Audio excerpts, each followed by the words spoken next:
मनस्पर्शी कथा या चॅनलवर आपले स्वागत आहे. तू माझ्या जीवनात भाग 2. सकाळचा सूर्य खिडक्यांमधून आत शिरला आणि जेवणाच्या खोलीवर सोनेरी प्रकाश पडला. सर्वजण टेबल भोवती बसले होते. शिवानी आणि कमला बार्सिलोनाला जाण्यापूर्वी त्यांचा शेवटचा नाश्ता कोणता असेल हे सांगत होते. गीतांजली शिवानीकडे पाहत होती. तिचे तेजस्वी स्मित निघून जाण्याचे दुःख लपवत होती. आणि नंतर शिवराजची आई कमलाकडे, जी नेहमीप्रमाणे शांत आणि राजसी बसली होती, जरी आज तिच्या डोळ्यात एक प्रकारची कोमलता होती. नाश्त्यात गप्पा गोष्टी भरल्या होत्या, पण त्या सर्वांमागे एक अव्यक्त दुःख होतं. शिवानी तिच्या नेहमीच्या उत्साही स्वरात बार्सिलोनामधील तिच्या मित्रांच्या गोष्टी सांगत होती, पण अधूनमधून तिचा आवाज मंदावत होता. हे आठवण करून देत होते की एकत्र येण्याचा हा क्षण आता संपणार आहे. शिवराज शांतपणे बसला होता, चहा घेत होता. त्याचे डोळे शिवानीकडे वळत होते. गीतांजलीने ओळखलेल्या प्रेमाने त्याला त्याची मुलगी खूप आवडायची आणि हे स्पष्ट होतं की त्यांचे बंधन काहीतरी पवित्र होते. मला विश्वासच बसत नाहीये की आता तुमची निघून जाण्याची वेळ झाली आहे, गीतांजली हळुवारपणे म्हणाली. गेल्या काही आठवड्यांपासून वाढलेल्या प्रेमाने शिवानीकडे पाहत शिवानीने एक गोड हास्य दिले. मला माहीत आहे, पण मला परत जायचे आहे. लवकरच कॉलेज पुन्हा सुरू होत आहे. शिवाय बाबांनी यावेळी भेट देण्याचे वचन दिले होते, म्हणून बाबा प्लीज तिला सोबत घेऊन या. ठीक आहे, ती शिवराजकडे खेळकर इशारा करत वळली. शिवराज मंद हसला. त्याचे डोळे उबदार होते, पण निरोपाच्या ओझ्याने भरलेले होते. नक्कीच, मी करेन. कामाची परवानगी मिळताच आपण तिथे पोहोचू. नाश्त्यानंतर घरात गर्दी होती. कमला आणि शिवानी त्यांचे उर्वरित सामान पॅक करत, तपासत आणि पुन्हा तपासत राहिले, तर गीतांजली आणि शिवराज शांतपणे जिथे शक्य असेल तिथे मदत करत होते. वातावरण कडू गोड होते. हास्य आणि हास्याने भरलेले होते, पण अपरिहार्य वियोगाचा अभ्यास देखील होता. दुपार शांतपणे गेली. सर्वजण एकत्र घालवलेल्या शेवटच्या काही क्षणांचा आनंद घेत होते. गीतांजली आणि शिवानी बागेत बसून सर्व काही आणि काहीही नसल्याबद्दल बोलत होत्या. आता त्यांच्यात निर्माण झालेला संबंध परस्पर काळजी आणि प्रेमाचा होता. कमला जरी तिच्या वागण्यात कठोर आणि पारंपरिक असली तरी तिला गीतांजलीचं शांत आणि सुंदर उपस्थिती आवडू लागली होती. वर्ग आणि संगोपनाच्या बाबतीत तिच्या कडक दृष्टिकोन असूनही तिला गीतांजली तिच्या मुलासाठी एक संभाव्य भावी साथीदार म्हणून दिसू लागली होती. विमानाची वेळ जवळ येत असताना गीतांजली आणि शिवराज त्यांच्या खोलीत गेले. दोघेही विमानतळावर जाण्याची तयारी करत होते. गीतांजली वॉर्डरोब उघडत होती. तिने काही दिवसांपूर्वी तिथे व्यवस्थित ठेवलेल्या कपड्यांवर हात घासत होती. आज नंतर सर्व काही बदलू शकतं हे जाणून तिला एका विचित्र दुःखाची भावना जाणवत होती. शिवराज खोलीच्या दुसऱ्या बाजूला उभा होता. आरशात त्याचे कॉन्फ्लिक्स समायोजित करत होता. त्यांच्यातील वातावरण तणावाने दाट होते. अस्वस्थतेमुळे येणारे तणाव नाही, तर काहीतरी खोलवरचे, काहीतरी अव्यक्त. गीतांजली तिच्या वस्तू घेण्यासाठी ड्रेसरकडे गेली आणि वळली आणि अचानक त्याच्यावर आदळली. तिने लगेच तिच्या छातीवर हात ठेवताच ती गोठली. थोड्याशा स्पर्शाने तिच्यात उबदारपणाची लाट पसरली. तिचे हृदय अचानक धडधडले. तिने त्याच्याकडे पाहिले. तिचा श्वास तिच्या घशात अडकला.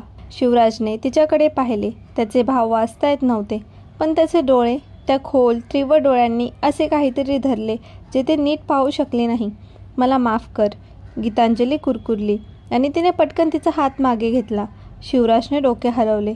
त्याच्या ओठांच्या कोपऱ्यात एक हलकेसे स्मित होते. माफी मागण्याची गरज नाही, तो हळुवारपणे म्हणाला.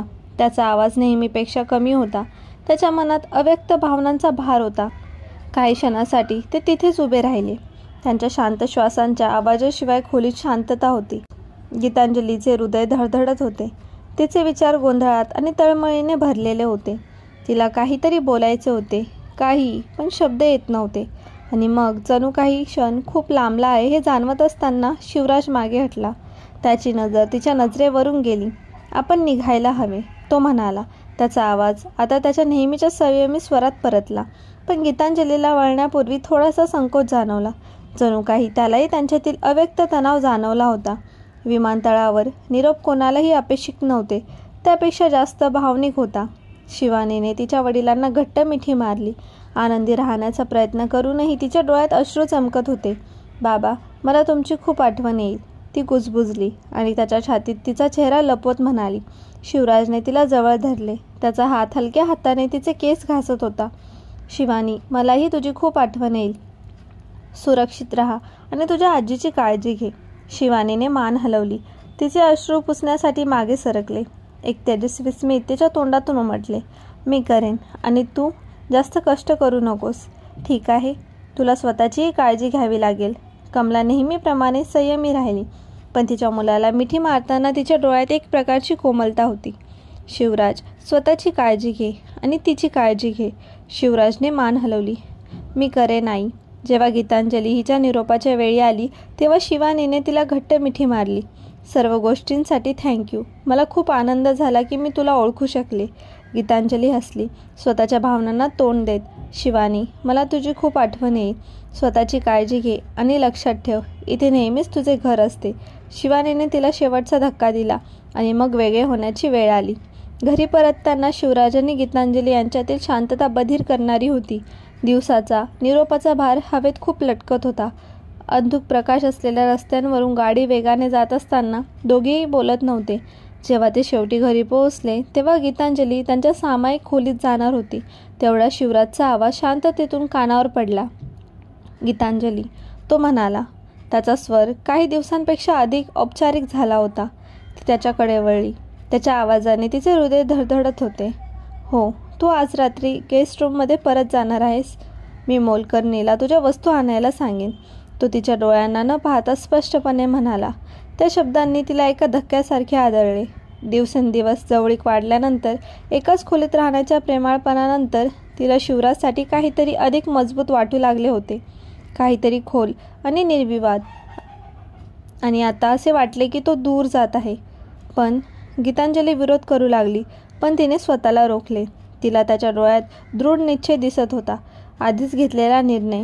तिने आणखी एक शब्दही न बोलता मान हलवली. तिच्या घशातील गाठीमुळे बोलणे कठीण झाले होते.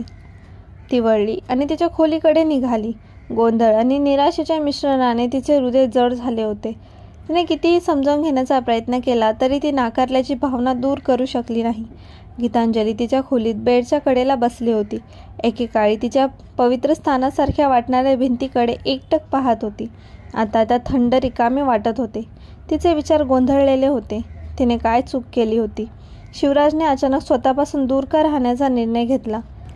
संध्याकाळ होत असताना नॅन्सीने तिचा दरवाजा ठोठावला आणि तिला रात्रीचे जेवण तयार असल्याचे सांगितले. गीतांजलीने मान हलवली आणि तिच्या डोळ्यात आलेले अश्रू पुसले. तिला शिवराजचा सामना करायचा नव्हता. आताही नाही, पण ती त्याला कायमचे टाळू शकत नव्हती. जेवणाच्या टेबलावर शिवराज शांतपणे बसला होता. त्याचे डोळे त्याच्या प्लेटवर होते. गीतांजली त्याच्या समोर बसली. त्यांच्यामध्ये दाट आणि गुदमरणारी शांतता होती. तिला त्याला विचारायचे होते की तो तिला का दूर ढकलत आहे. स्पष्टीकरण मागायचे होते, पण शब्द तिच्या घशात अडकले. म्हणून त्याऐवजी ते शांतपणे जेवत होते. प्रत्येकजण आपापल्या विचारांमध्ये हरवला होता. रात्र जसजशी वाढत गेली तसतसे गीतांजली गेल्या काही आठवड्यांपासून त्यांनी शेअर केलेल्या क्षणांची पुनरावृत्ती करू शकली नाही. ते नजरा, संभाषणे, ते अव्यक्त नाते जे दिवसेंदिवस अधिक मजबूत होत चालले होते. आणि आता जणू काही त्यांच्यामध्ये एक भिंत बांधली गेली होती, जी तिला कशी तोडावी हे माहीत नव्हतं. त्या रात्री शिवराज त्याच्या खोलीत जागा होता आणि छताकडे पाहत होता. त्याचे विचार गीतांजलीकडे वळत राहिले.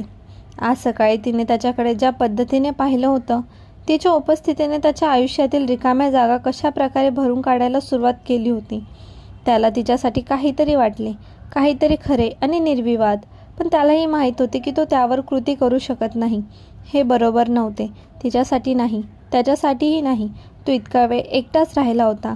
शिवानी सोडून इतर सर्वांसाठी त्याचे मन बंद केले होते. गीतांजली त्याच्या मनात काहीतरी निर्माण करत होती, पण तो ते वाढू देत नव्हता. त्याला तिचे स्वतःपासून, त्याच्या जगाच्या गुंतागुंतीपासून संरक्षण करायचे होते.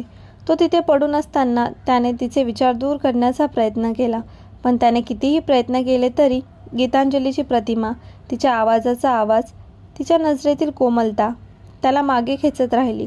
त्यांच्यात काहीतरी बदल झाला आहे ही भावना गीतांजली सहन करू शकली नाही. शिवराजची आई आणि मुलगी गेल्यापासून तो एकमेकांपासून दूर झाला होता. तिला परत पाहुण्यांच्या खोलीत हलवण्याचे हे फक्त शारीरिक अंतर नव्हते, तर ते शांतता होती. त्याने स्वतःभोवती बांधलेल्या भिंती होत्या. दररोज सकाळी तो कामावर लवकर निघून जायचा, अनेकदा निरोप न घेता, आणि तो परत येईपर्यंत उशीर झाला होता. आणि तो आधीच त्याच्या अभ्यासिकेत किंवा बेडरूममध्ये परतला होता. नाश्त्याच्या टेबलावर आता शांत नजरे नव्हती. बागेत काही क्षण नव्हते आणि तिला जपायला लागलेले संबंध तुटल्यासारखे वाटत होते. गीतांजली ते दूर करण्याचा प्रयत्न करत होती. स्वतःला पटवून देत होती की हे सर्व तिच्या डोक्यात आहे. कदाचित तो फक्त कामात व्यस्त असेल. पण तिच्या छातीतील पोकळीची भावना निघून जाण्यास नकार देत नव्हती. सकाळची सुरुवात नेहमीसारखीच झाली. गीतांजली लवकर उठली. तिचे मन विद्यापीठातील तिच्या दुसऱ्या सत्राच्या सुरुवातीबद्दल विचार करत होते. ती स्वयंपाकघरात फिरत होती.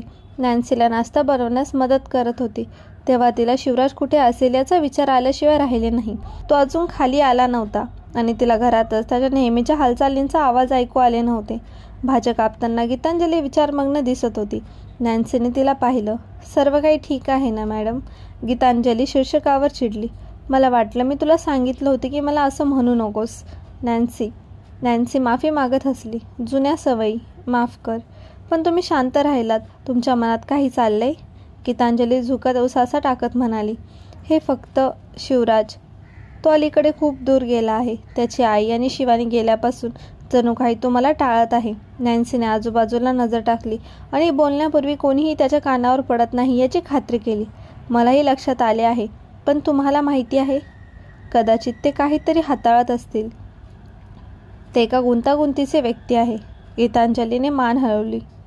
जरी स्पष्टीकरण खूप सोपे वाटले. कदाचित. विद्यापीठात असताना गीतांजलीला काही लक्ष विचलित करणारे घटक आढळले. हॉलमध्ये विद्यार्थ्यांचा परिचित गोंधळ, कागदपत्रांचा खळखळाट आणि विद्यार्थ्यांच्या किलबिलाटामुळे तिला तिच्या आत येणाऱ्या वादळापासून थोडासा दिलासा मिळाला.